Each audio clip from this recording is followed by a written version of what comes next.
यत्कृपातमहं वन्दे परमानन्दमाधवम् श्रीमन्मदनगोपालं वृन्दारण्य पुरन्दरम् श्रीगोविन्दं प्रपद्येऽहं दीनानुग्रहकारकम् वन्दे मुकुन्दमरविन्ददलायताक्षीम् कुन्देन्दुशङ्खदशनम् शिशुगोपवेशम् इन्द्रादिदेवगणवन्दितपादपीठम् वृन्दावनायमहं वसुदेवसूनम् नवजलधरवर्णं चम्पकोद्भाषिकरणम् विकसितनलिनाशयम् विस्फुरन्मन्दहास्यम्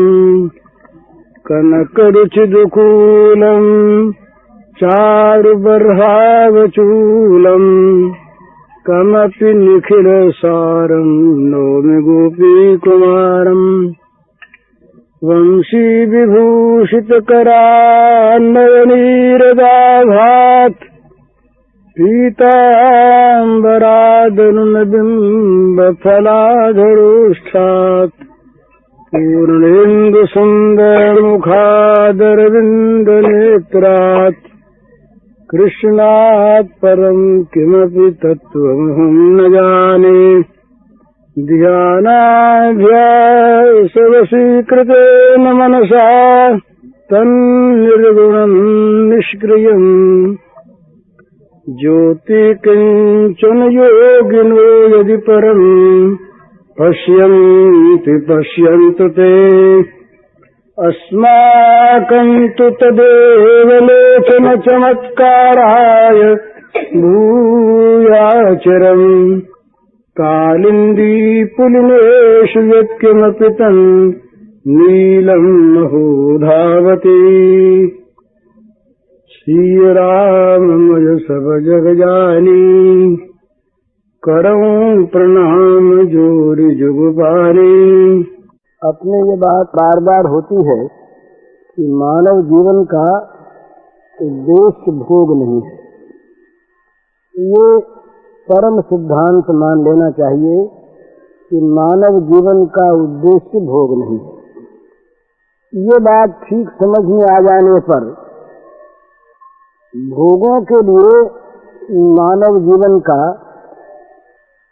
व्यय नहीं किया जाएगा, मानव जीवन व्यर्थ में खोया नहीं जाएगा और कम से कम भोगों के लिए जो हम लोग अवैध कर्म करते हैं, बुरे कर्म करते हैं, निषिद्ध कर्म करते हैं, उनसे तो बच ही जाएंगे।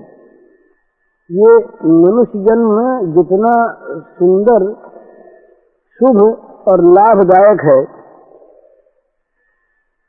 विपरीत उपयोग करने पर ये उतना ही हानिप्रद है। किसी भी दूसरी योनि में जो भोग योनि है, नए कर्मों का बोझा नहीं खाना पड़ता, नए कर्मों के बंधन नहीं होते। कुछ न कुछ उन योनियों में कर्मों के बंधन क्षीण होते हैं, कम होते हैं, इनमें उतरता है। पर मनुष्य जीवन ये कर्म योनि है, इसमें नवीन कर्म होते हैं, फलों के बीज डाले जाते हैं कर्म के रूप में।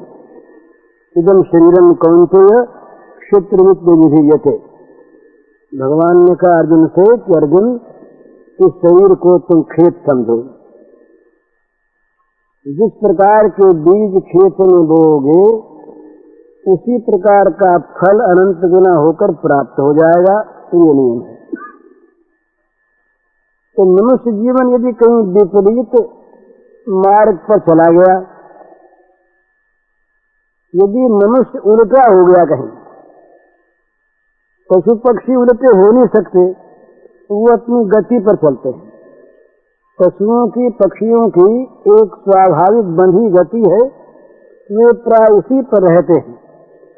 नियमों के पालन में पशु पक्षी हमारी अपेक्षा अधिक सावधान हैं, और अधिक सुदृढ़ हैं। हम जैसे बहुत उन्नति कर सकते हैं, वैसे ही बहुत अवनति भी कर सकते हैं। कर्माधिकार प्राप्त है ना। तो वहाँ मनुष्य को विशेष सावधानी की आवश्यकता है और योनि की अपेक्षा। और योनि में सीधा साधा अपना भोग करते चले जाओ कर्म का। यहाँ तो नया दायित्व है, नए कर्म करने हैं, उन कर्मों का अपने ऊपर बोझा लेना है, उन कर्मों के बोझ को लेकर उनका फल भोगने के लिए नई नई योनियों में जाना है। तो ये बड़ा नया कारखाना है। तो यहाँ पर जीव के लिए विशेष सावधानी की आवश्यकता है।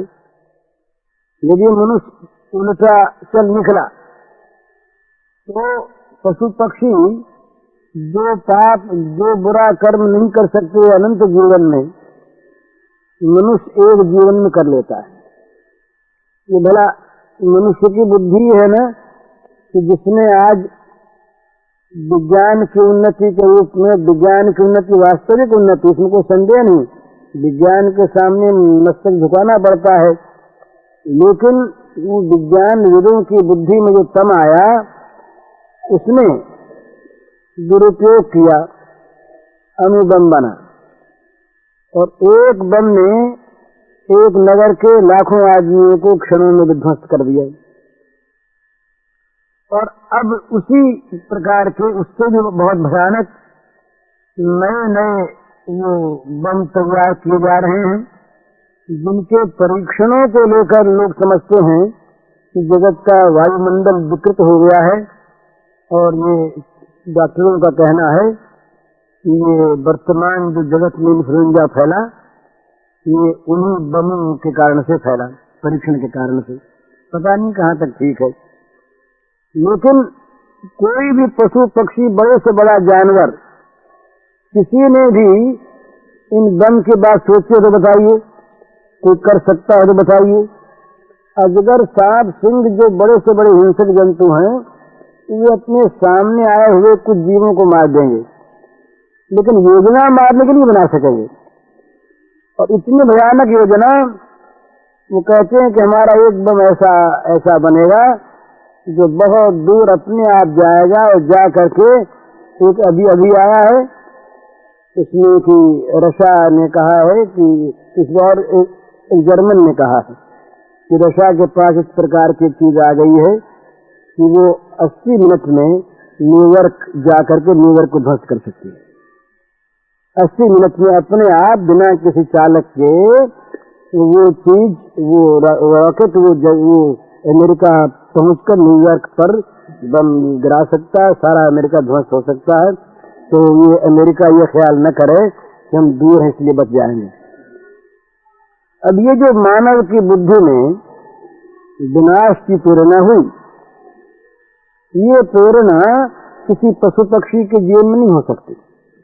तो मनुष्य यदि सीधे मार्ग पर जाए तो देवत्व को, ईश्वरत्व को, ब्रह्मत्व को प्राप्त कर सकता है, विशुद्धत्व को प्राप्त कर सकता है, भगवान के परम दुर्लभ प्रेम को प्राप्त कर सकता है। और यही अगर उल्टे रास्ते पर जाए तो वो बड़ा क्रूर पिशाच राक्षस दैत्य हो सकता है, जो सारे जगत के ध्वंस में कारण बन सकता है। बड़े बड़े पाप ये अपने जीवन में कमा सकता है और करोड़ों करोड़ों जन्मों तक उनका भोग करने को बाध्य होता है। तो मानव जीवन में एक विशेषता है और उस विशेषता का सदप्रयोग करना चाहिए, सदुपयोग करना चाहिए। ये विशेषता है, इसके पास एक विवेक है, सोचने की शक्ति है, क्या नित्य है, क्या अनित्य है, क्या सत्य है, क्या असत्य है, क्या ग्राह्य है, क्या त्याज्य है, क्या करना है, क्या न करना है। इस प्रकार मनुष्य के अंदर एक विवेक भगवान ने दिया है। इस विवेक को लेकर ही मनुष्य की मनुष्यता है। जिसने विवेक को खो दिया वो पशु से बदतर है। पशु तो अपने जीवन में एक सीमित क्रिया कर सकता है, पर ये मनुष्य जब राक्षस बन जाता है तो ये बड़ा भयानक होता है अपने लिए भी और जगत के लिए भी बड़ा भयानक, इतना भयानक कोई हो नहीं सकता। मनुष्यों में जब द्वेष होता है ना, तो वो द्वेष केवल आमने सामने की लड़ाई में ही समाप्त नहीं होता, वो तो भीतर ही भीतर फैल जाता है सारे विश्व में, और उसकी परंपरा चलती है अनेकों अनंतों योनियों तक। मरने के बाद भी यहाँ के जो बैर के संस्कार लेकर मनुष्य जाता है जीव, वो अन्य योनियों में जाकर के भी वो पूर्व संस्कार बस उसी प्रकार की क्रिया करता है। तो मनुष्य को के लिए सावधानी बताई ऋषियों ने कि तुम्हारा काम है एक ही मानव जीवन में अपने स्वरूप को जानना, भगवान को जानना, भगवान को प्राप्त करना, और इसीलिए वो गर्भधारण, इसीलिए बालक का प्रसव, इसीलिए उसका गुरुकुल में प्रवेश। यदि छंतो ब्रह्मचर्यम चरन्ति, ब्रह्मचर्य का आचरण बालक क्यों करता है गुरुकुल में जाकर? अर्थ की प्राप्ति के लिए नहीं। अर्थ की प्राप्ति तो जीवन में गौण चीज है, जो संसार में काम चलाने के लिए आवश्यक होती है, वो जीवन का चरम उद्देश्य नहीं है। अर्थ है जीवन संचालन के लिए, अर्थ है लोकोपकार के लिए, पर वही अर्थ यदि अन्यायपूर्वक और केवल अर्थ में दृष्टि रखकर अगर उपार्जन होता है, तो वो अर्थ तो मन को, बुद्धि को बिगाड़ने वाला होता है, मन बुद्धि में तमोगुण भर देता है। श्रीमद् भागवत में एकादश में आया कि एक अर्थ से 15 अनर्थ पैदा होते हैं। एक अर्थ 15 अनर्थों की पैदाइश का कारण है, और फिर वो अनर्थ मानव जीवन को नष्ट कर देता है। वो अर्थाक्ष अनर्थ है। ये श्रीमद् भागवतकार कहते हैं कि वो अर्थाक्ष अनर्थ है, नाम तो उसका अर्थ है, और है वो अनर्थ, जीवन को बर्बाद कर देता है। तो ये जितने भी विषय हैं, जितने भी विषय सेवन के कार्य हैं, जितने भी अर्थोपार्जन के कार्य हैं, ये तो केवल जीवन संचालन भर के लिए हैं, ये कमाने के लिए नहीं, उपार्जन के लिए नहीं, ये जीवन का उद्देश्य नहीं, ये जीवन की का चरम लक्ष्य नहीं। लक्ष्य भगवान है, लक्ष्य भगवान है।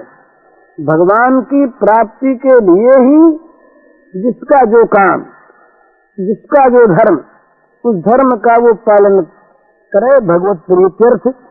गांधी जी ने एक जगह तो लिखा है कि मैं तो मोक्ष की प्राप्ति के लिए स्वराज्य की कामना करता हूँ, स्वराज्य के काम पर हूँ। उन्होंने वो उनके बाद विचारों की फल ही नहीं, आज का फल देखते उन्होंने ये लिखा है कि राजनीति में बड़ा दोष आ गया है, राजनीति दूषित हो गई है। दूषित राजनीति को निर्दोष बनाने के लिए मेरा ये प्रयत्न है, निर्दोष राजनीति के द्वारा स्वराज्य प्राप्त करके उसके माध्यम से मोक्ष को प्राप्त करना। स्वराज्य उद्देश्य नहीं है। तो बिल्कुल ठीक है। हमारे यहाँ जितने भी हमारे कर्म हैं, जिसके जो कर्म हैं, जिसका जो स्वधर्म है, जिसका जो वर्णाश्रम का कर्म है, जिसका जो कर्तव्य है, उसमें कोई ऐसी बात नहीं सबका एक कर्तव्य हो और सबका एक सा काम हो, ये आवश्यक नहीं। जिसका जो हो, कुछ भी हो, तो उसका लक्ष्य एक ही है, भगवान को प्रसन्न करना, भगवान की प्राप्ति करना, भगवत प्रीत्यर्थ, भगवत प्राप्त्यर्थ, उस काम को करना। ये जीवन असली चीज है। तो ये अगर लक्ष्य रहे, जीवन का लक्ष्य भोग न होकर भगवान रहे, तब तो जीवन की सारी क्रियाएं सुंदर होंगी, सबके लिए सुखदायिनी होंगी, सबके हित की होंगी और सबको सुख पहुंचाने वाली होंगी। और जहां जीवन में केवल भोग आ गया, भगवान ने तो यहाँ तक कह दिया बड़ी सुंदर भाषा में कि भोग आना तो दूर रहा, भोग का चिंतन ही पतन का हेतु है, सर्वनाश का हेतु है।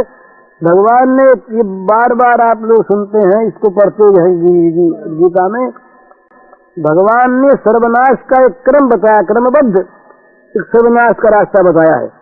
पतन क्यों होता? अच्छा आदमी भी गिरता क्यों है और बुरा आदमी उठ कर जाता है? ये दोनों बातें गीता में, एक जगह प्रणश्यति, एक जगह न प्रणश्यति। एक जगह वो गिर जाता है, सर्वनाश को प्राप्त होता है, और एक जगह प्रतिज्ञा कर कहते कि वो नहीं गिर सकता। तो गिर जाता कौन है?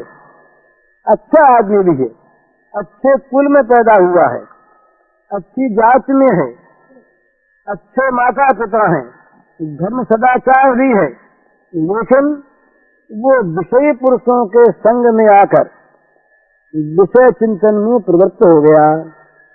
पाप की बात नहीं कही यहाँ पर, पाप तो फिर पैदा होंगे। अच्छा पुरुष है, परंतु विषयी पुरुषों के संग से वो विषय चिंतन में प्रवृत्त हो गया, तो क्या होगा उसका परिणाम? ध्यायतो विषयान पुंसः संगस्तेषु विजायते, संगात संजायते कामः, कामात् क्रोधो विजायते, क्रोधात् भवति सम्मोह, सम्मोहात् स्मृति विभ्रम, स्मृति भ्रंशात् बुद्धिनाशो, बुद्धिनाशात् प्रणश्यति। ये भगवान ने ठीक क्रमबद्ध एक स्तर बताया है गिरने का। पहले करता है मनुष्य विषयों का चिंतन, विषयी पुरुषों का, विषयों का संग करने से ये मनुष्य का मन ही तो सब कुछ है। वही मनुष्य बुरे संग से अपने जीवन को बुरा बना लेता है, और वही मनुष्य अच्छे संग से अच्छा बन जाता है। सख सुधरई सत्संगति पाई, पारस परस कुधातु सुहाई। तुलसीदास जी महाराज कहते हैं कि दुष्ट पुरुष सत्संग को पाकर के सुधर जाता है। बोले कोई प्रमाण भी इसके लिए है? तो कहते हैं कि लोहा ये कुधातु माना जाता है। लोहे के थाली में आजकल खाते हैं सब लोग, लोहे के थाली में कोई खाता नहीं, जेल में होती थी लोहे की थालियां। तो पारस परस कुधातु सुहाई, लोहा कुधातु है, धातुओं में निम्न श्रेणी का है, पर लोहा भी यदि पारस से स्पर्श हो जाए, स्पर्श मणि से अगर लोहे का स्पर्श हो जाए तो लोहा सुंदर धातु बन जाता है। तो इसी प्रकार से सठ भी, बुरा आदमी भी अच्छे संग से अच्छा बन जाता है। ये बिल्कुल संग के अनुसार जीवन बनता है। प्राचीन संस्कार सहायक बाधक होते हैं, पर वर्तमान में प्रधान वस्तु है उसका वर्तमान का वातावरण, वर्तमान का वायुमंडल, वर्तमान का सत्संग कुसंग। इसलिए तुलसीदास महाराज ने तो यहाँ तक कहा है, बरु भल बास नरक करता था, दुष्ट संग जन देहि विधाता। बरु भल बास नरक करता था, दुष्ट संग जन देहि विधाता। नरक में रहकर नरक की पीड़ा सहना अच्छा है, परंतु कभी विधाता बुरा संग न दे दे। भाई नरक में रहेंगे तो केवल पीड़ा ही सहेंगे ना, नई नई भयानक पीड़ा उत्पन्न करने वाले कर्म तो नहीं करेंगे। पर बुरे संग में यदि हम आ गए, दुष्ट संग हमको प्राप्त हो गया, तो दुष्ट संग तो जीवन को दुष्ट बना देगा, और दुष्ट जीवन न मालूम किस किस प्रकार की कुवृत्तियों में पड़कर और कितना भयानक अपने लिए वो आगामी जीवनों के लिए संग्रह कर लेगा, बुरा बुरा दुखों का हेतु कौन जानता है। इसलिए जिस प्रकार का संग होता है वैसा मनुष्य बनता है। तो एक आदमी अच्छा है, उसने केवल विषयी पुरुषों का संग किया, तो उसका फल क्या होगा? विषयी पुरुषों का, विषयों का संग करने से चित्त में निरंतर विषयों की बात याद आवेगी, उन्हीं का चिंतन होगा। जो लोग हम लोग सारे ऐसे ही हैं, विषय चिंतन परायण है ना, उनको भगवत संबंधी बात अच्छी नहीं लगती है। स्वाभाविक, उनकी नीयत बुरी नहीं, उनका मन स्वाभाविक ऐसा बन जाता है कि विषय की बात तो रुचिकर लगेगी, और विषय के अतिरिक्त और कोई बात हुई, चाहे वो अच्छी बात हो, भगवान की न सही देश की बात हो, घर की बात हो, समाज की बात हो, पर वहां जहां जिस विषय में मन लगा है उसी में अच्छा लगेगा। तो ध्यायतो विषयान पुंसः, मनुष्य जब विषय पुरुषों के और विषय के संग से विषय प्रवण बुद्धि वाला हो जाता है तो उसका चित्त निरंतर विषयों का चिंतन करता है। ये शुरुआत है, पतन की शुरुआत है। ये विषयों का चिंतन पतन का प्रारंभ, पतन के वो मार्ग पर आ गया, पतन की सीढ़ी पर आगे उसे नीचे गिरना है। अब क्या होगा?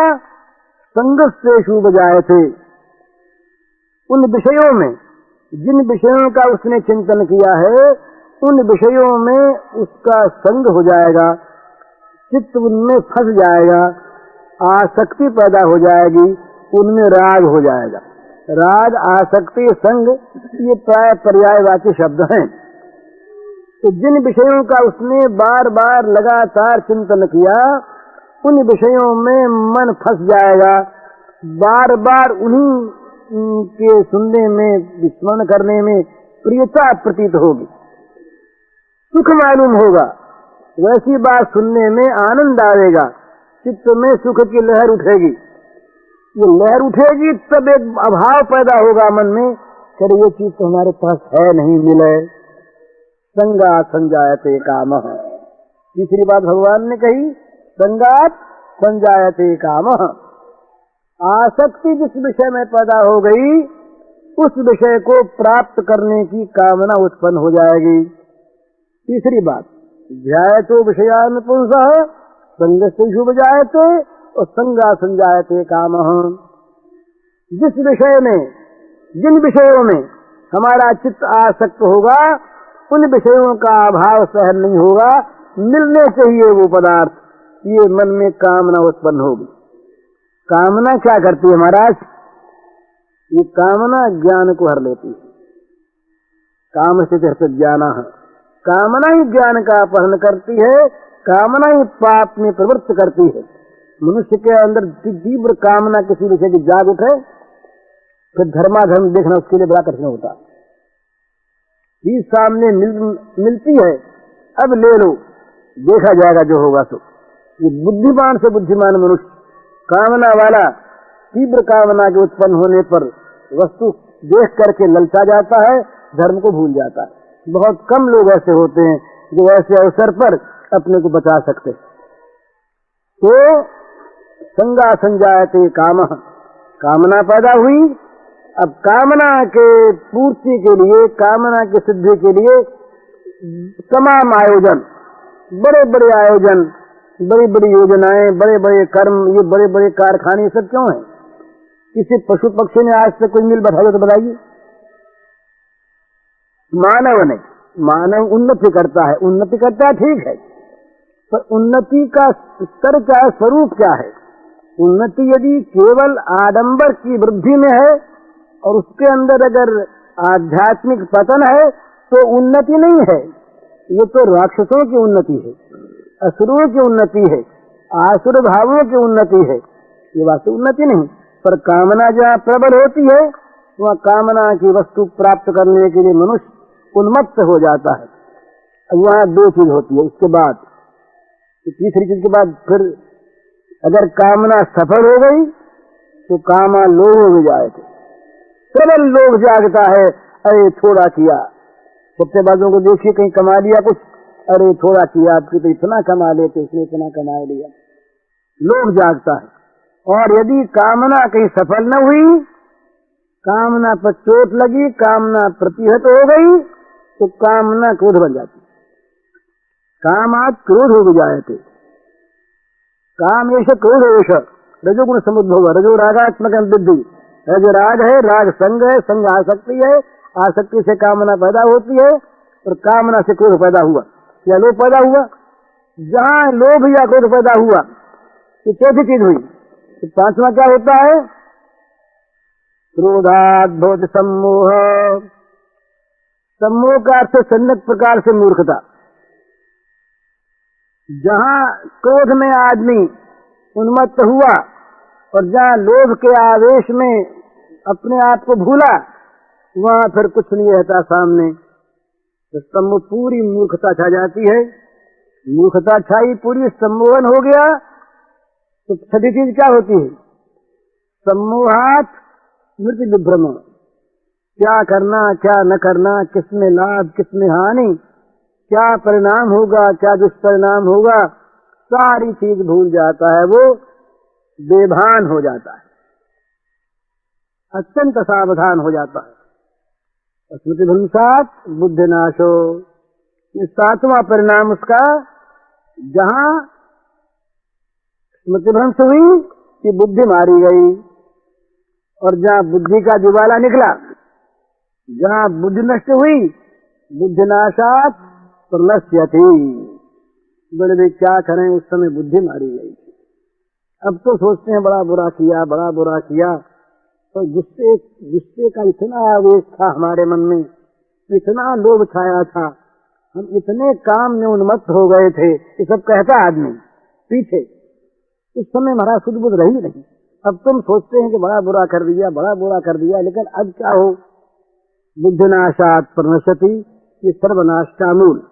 तो विषय के संग से ये चीजें की दशा मनुष्य की होती है।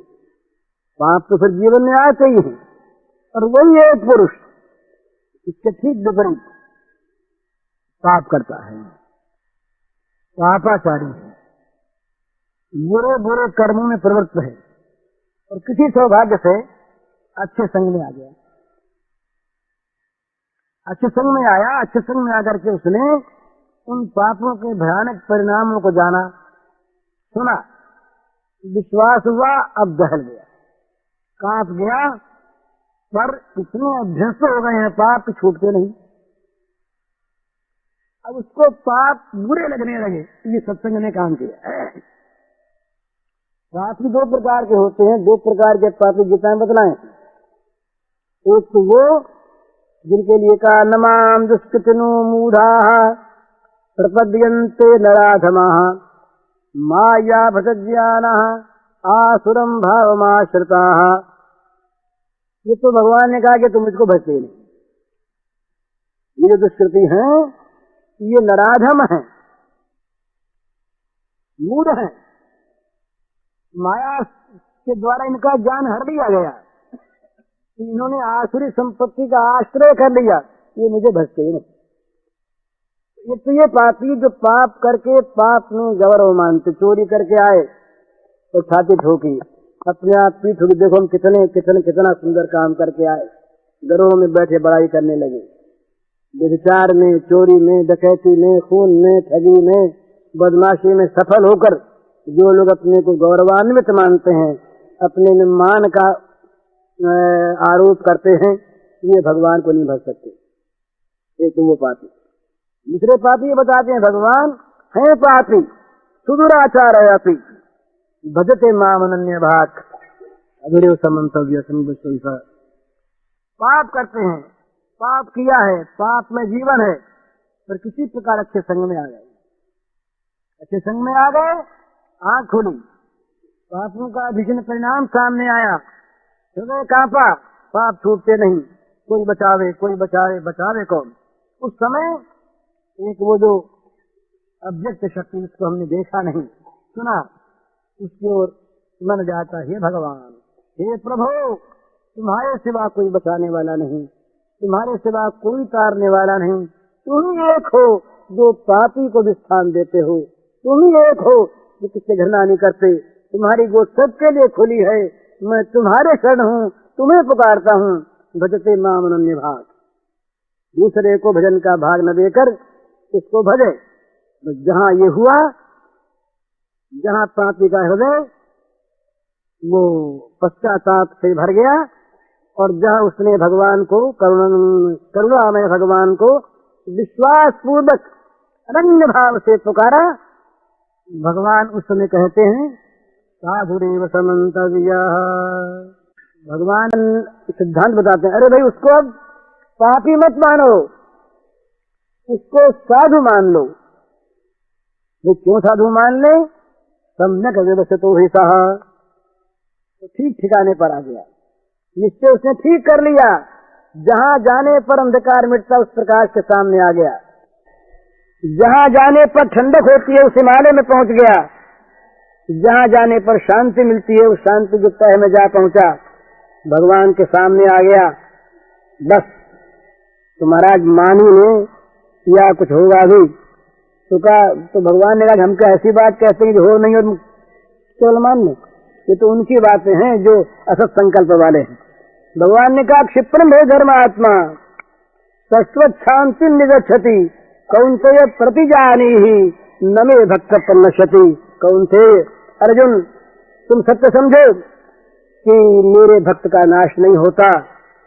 वो जो मेरा भक्त बन गया, मेरे शरण में आ गया, जिसने पश्चाताप भरे हृदय से अनन्य भाग होकर मुझको पुकारा, वो बहुत जल्दी धर्मात्मा हो जाता है और धर्मात्मा होकर वापस आने वाली गति को नहीं, शाश्वती शांति को प्राप्त करता है।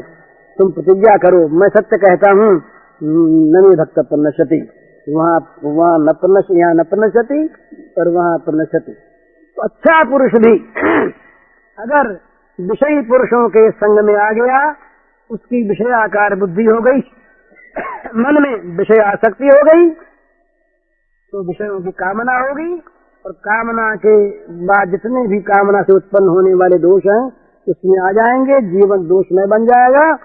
और ये 8 प्रकार के से जो बताया भगवान ने पतन, ये ठीक क्रमशः गिरता चला जाएगा और पतित हो जाएगा।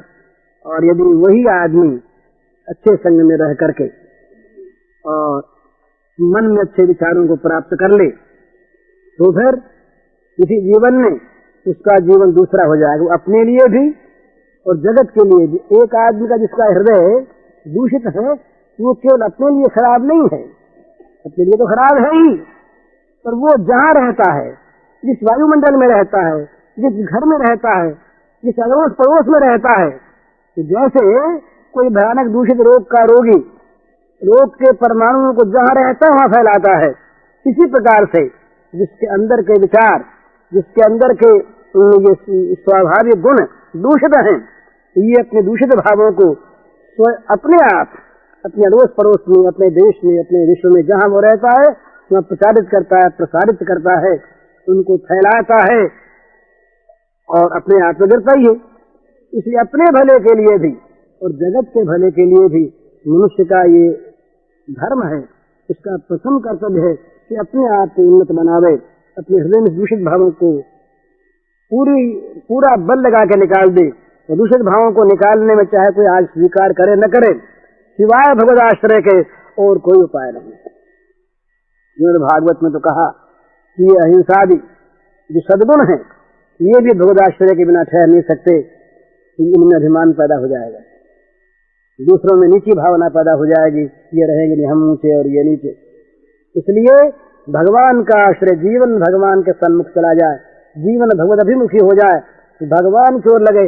जगत में नाम हो न हो, कोई जाने न जाने, जगत में कीर्ति हो न हो, ये सब मोह है, ये सारे के सारे अज्ञान के तांडव हैं। जो आदमी समझता है कि मेरा नाम इतिहास में अमर रहे, वो नाम को स्वयं मानता है। और विचार करके देखिए तो नाम की क्या सत्ता है? मरने ये जन्म के पहले ये नाम नहीं था, माँ के पेट में क्या नाम था कुछ ठिकाना ही नहीं है, लड़के हो गया लड़का हो गया पता नहीं था, नाम एक रखा, बुरा लगा दूसरा बदला, तीसरा बदला, चौथा बदला, बदलते गए और नाम अंत में नाश हो गया। मेरा नाम रहे, किसका नाम रहेगा? शरीर क्या बोले, शरीर तो जल जाएगा, कि माँ के पेट में पैदा हुआ और शमशान में जल जाएगा, या कहीं ये इसकी कीड़े बन जाएंगे या इसकी बिस्ता बन जाएगी। भागवत में कहते हैं कि शरीर की 3 गति होती है, त्रीनि भस्म वित्त। अगर ये सड़ गया तो इसके कीड़े बन जाएंगे, तमाम शरीर कीड़ों से परिपूर्ण हो जाएगा। अगर कुछ जानवर इसे खा गया तो उसकी टट्टी बन जाएगा, और अगर जला दिया गया तो खाक बन जाएगा। 3 में 1 गति इसकी होगी। ये शरीर, इसका क्या मान, इसका क्या नाम, इसकी क्या पूजा, इसका क्या गौरव, पर वो शरीर और नाम में हमारा अभिमान इतना अधिक, वो एकात्म भाव को प्राप्त हो गया, तादात्म्य हो गया कि हम नाम को और शरीर को ही हम अपना स्वरूप मानते हैं। इसीलिए बस हमारे नाम का नाम हो और शरीर को आराम हो, इसी के पीछे हम सब व्यस्त हैं। अपने आप को, अपने आत्म स्वरूप को, भगवान को, मानव जीवन के उद्देश्य को भूल कर केवल नाम के नाम में और शरीर के आराम में, इसी चिंता में दूसरे को कोसते हैं, गाली देते हैं, लड़ते हैं, गलबंदियां करते हैं। हम मानव, एक मानव दूसरे मानव को मारना चाहता है, एक धर्म दूसरे धर्म का विनाश चाहता है। ये क्यों? ये केवल इसी छोटे से दायरे में मानव शरीर नाम और रूप में आकर के और ये आत्मस्वरूप को जो नित्य है, सत्य है, एक है, अनंत है, उसे भूल गया और इसमें फंस गया। ये मानव जीवन की अवनति है। भला हम चाहे यहाँ कितनी उन्नत अपने को मान लें, कितना ही हम अपने को ऊंचा मान लें, तो ऊंचा मानने से कुछ नहीं होगा। हमारे मन की जो गति है, हमारे अंतर का जो स्वरूप है, हमारे अंतर की जो स्थिति है, उसी के अनुसार हम गति प्राप्त करेंगे, इसके स्वामी से नहीं होगी। तो जो प्रेमी जन है वे तो बहुत आगे बढ़ते, वो तो इसके सिवा ऊंची गति को भी नहीं चाहते। तुलसीदास जी महाराज ने भगवान से प्रार्थना की, वो कहते हैं, यह विनती रघुबीर गोसाई और आस विश्वास भरोसो हर जी की जगत आई। ये हमारी जड़ता क्या है? जड़ता मानी मूर्खता, बेवकूफी। हमारी मूर्खता क्या? हम बड़े विद्वान बनकर बड़े मूर्ख बने रहते हैं, बड़े विद्वान अपने को मानते हुए बड़े मूर्ख बने रहते हैं। मूर्खता क्या है? तुलसीदास जी महाराज बताते हैं, ये मूर्खता है। और आस विश्वास भरोसे, तुमको छोड़कर दूसरे की आशा, दूसरे का भरोसा और दूसरे का विश्वास, ये महाराज बड़ी जड़ता, इसको आप भर लीजिए। ये हमारी आपसे प्रार्थना। यह विनती रघुबीर गोसाई और आस विश्वास भरोसो हरो जीव की जड़ताई। तो क्या चाहते हो तुम? तुलसीदास से पूछा, मन में भगवान ने क्या चाहते हो? तो वो कहते हैं, अब और आगे बढ़ जाए, जड़ता वैसी पर नहीं रहे, और आगे बढ़ जाए। चहोन सुगति सुमति संपत्ति कछु रिधि सिद्धि विपुल बड़ाई। चहोन सुगति सुमति संपत्ति कछु रिधि सिद्धि विपुल बड़ाई। जो सबके चाहने की ऊंची से ऊंची चीजें, सबका नाम गिना गए। भला सुगति कौन नहीं चाहता? ऊंची ऊंची सदगति प्राप्त हो, अच्छी बुद्धि प्राप्त हो, उससे नीचे अच्छी गति होती है। संपत्ति प्राप्त हो, वैभव प्राप्त हो, रिद्धि सिद्धि प्राप्त हो, और कुछ न हो तो जगत में नाम यश बना रहे हमारा, चाहे सब चला जाए, ये प्राप्त हो, विपुल बड़ाई। ये कहते हैं ये कोई नहीं चाहिए। क्यों नहीं चाहिए? बोले अगर इनमें भगवत प्रेम नहीं है तो किसी काम के नहीं। चहोन सुगति सुमति संपत्ति कछु रिद्धि सिद्धि विपुल बड़ाई। हेतु रहित अनुराग राम पद बढ़ुवन अधिकारी। हेतु रहित अनुराग राम पद बढ़ुवन अधिकारी। न सुगति चाहिए, न संपत्ति चाहिए, न सन्मति चाहिए, न रिद्धि सिद्धि चाहिए, न विपुल बड़ाई चाहिए। तो चाहिए क्या? हेतु रहित अनुराग राम पद। श्री राम के पदारविंद में अहेतुक, बिना किसी हेतु के हमारा अनुराग दिनों दिन बढ़ता चला जाए, बस ये चाहिए। हेतु रहित अनुराग राम पद बढ़ अनुदिन अधिकाई। बोले मुक्ति चाहते हो कि नहीं? कर्म में छूटना चाहते हो कि नहीं? बोले इनसे कोई मतलब नहीं। कुटिल कर्म ले जाहि मोहि जहाँ जय अपनी बरियाई। कुटिल कर्म ले जाहि मोहि जहाँ जय अपनी बरियाई। तह तह जन छिन छोड़ छांडियो कमठयंड की नाई। तह तह जन छिन छोड़ छांडियो कमठयंड की नाई। भगवान मेरे कुटिल कर्म, मेरे कर्म मुझे कहीं भी ले जाए, किसी भी योनि में ले जाए, जबरदस्ती ले जाए, लेकिन एक प्रार्थना है, तहाँ तहाँ जन छिन छोह छाड़ियो कमठ अंध की नाई। वहां पर जहां जहां मैं जाऊं, एक क्षण के लिए भी आप अपनी कृपा दृष्टि से मुझे वंचित न करें। जैसे कछुआ कहीं रहता, अंडे कहीं रहते हैं, पर उसकी कृपा दृष्टि बनी रहती है उन अंडों पर, इसी प्रकार से कमठ अंड की नाई, हे प्रभु मैं कहीं भी रहूं, किसी योनि में रहूं, किसी देश, किसी वेश, किसी जाति, किसी शरीर में रहूं, वहां पर क्षण भर के लिए भी आपकी कृपा से वंचित न हूं, निरंतर बनी रहे। ये बोले जगत का संबंध। अब अंतिम बड़ी सुंदर बात कहते हैं, या जग में जहाँ लगिया तनु की प्रीति प्रतीति सगाई, या जग में जहाँ लगिया तनु की प्रीति प्रतीति सगाई, सो सब तुलसीदास प्रभु ही सो सुमिति कठाई, सो सब तुलसीदास प्रभु ही सो सुमिति कठाई। या जग में जह लगी या तनु की प्रीति प्रतीति सगाई, प्रेम विश्वास और आत्मीयता, सगाई माने सत्पन, आत्मीयता। तो इस जग में जहां तक इस शरीर को लेकर हमारी प्रीति है, हमारा विश्वास है और हमारी आत्मीयता है, वो हमारा सब जगह से निकल कर सिमट जाए एक जगह और वो आकर के केवल आपके चरणों में लग जाए।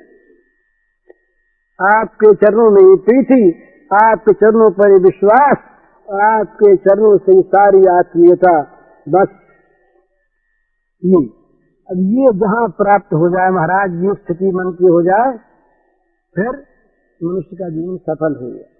तो इसके लिए अच्छे संग की आवश्यकता। अच्छा संग केवल मनुष्य का नहीं होता, अच्छा साहित्य हो, अच्छा दृश्य हो, अच्छे चित्र हो, चित्रकारी चित्रों को देख के ये सिनेमा चित्र जो आजकल चलते हैं ना, ये मानव मन को बिगाड़ने में बड़ी भारी ये बुरी क्रिया करते हैं।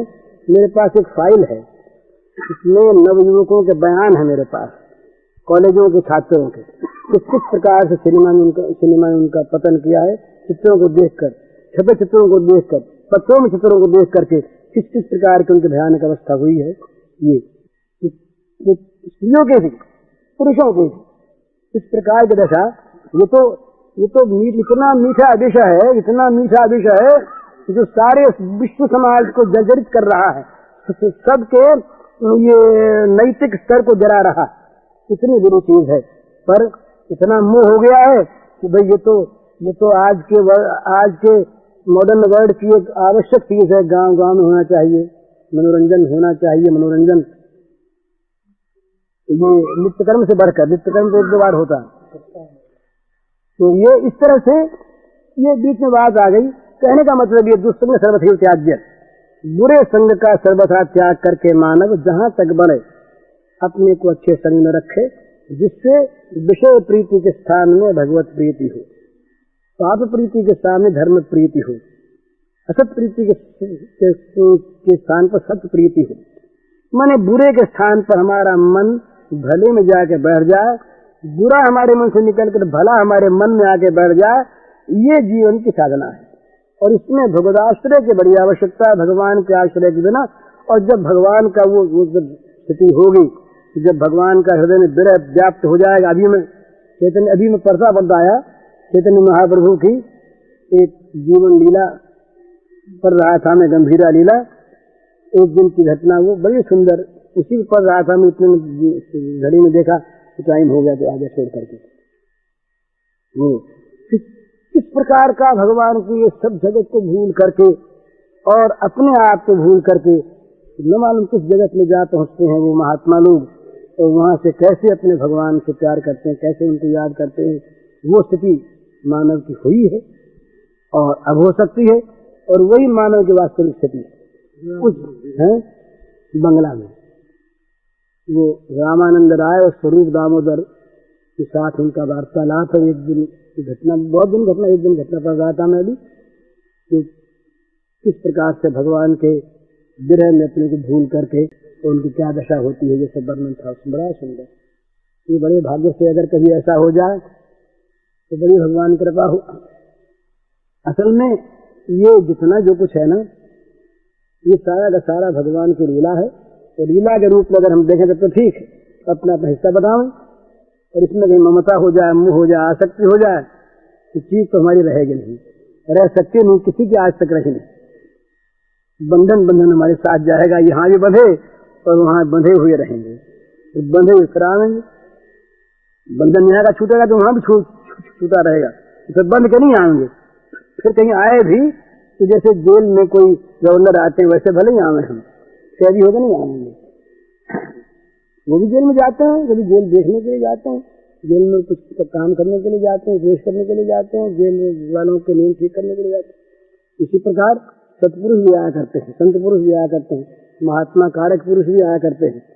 वो बंधन युक्त होकर नहीं आते, बंधन मुक्त होकर आते। तो ऐसे ही भले फिर संसार में आओ तब तो मानव जीवन की सफलता है, और नहीं तो महाराज एक बड़ी भारी बुरी चीज है, मानव जीवन कहीं बुरे मार्ग पर गया और वो असफलता हुई तो पशु पक्षी की योनि में जो चीज नहीं प्राप्त होती वो यहाँ प्राप्त होगी, और वो इतनी भयानक होगी कि फिर पछताने से उसका नहीं चलेगा। फिर तो बन गया सो बन गया। इसलिए मानव जीवन में विशेष सावधान रह करके अपने चरित्र को, अपने आशय को, अपने भावों को, अपने विचारों को ऊंचे से ऊंचा बनावे, और ऊंचे से ऊंचा बनाने में दो चीज है, भगवान और भगवान के गुण। भगवान हमारा लक्ष्य बने और भगवान के गुण हमारे जीवन के गुण बने। इस प्रकार हम अपने जीवन को बना सकें तब तो हमारा जीवन सार्थक और बस सबका बन सकता है, क्योंकि सब में आत्मा है, सब में भगवान है, सब में वो शक्ति प्रदत्त है। यदि हम उसका विकास करने, उसके द्वार खोलने शक्ति के, जगा दे उसको, तो बाहर से ही आवेगा, अंदर से ही आवेगा, अंदर है तो इसको जगा देना, उठा देना, विकास कर देना, खिला देना, इसको खेलने देना, बस ये हमारा काम है। ये हम अगर हम कर लें तो बस ठीक है। कल नाम पर जब दोष की पूजा करने लगता है तब उसका छुटकारा बड़ा कठिन है। जहाँ तक दोष में दोष बुद्धि है वहाँ तक तो आदमी दोष से बचता है, बच सकता है, घृणा होती है। और जहाँ दोष में गुण बुद्धि हो गई,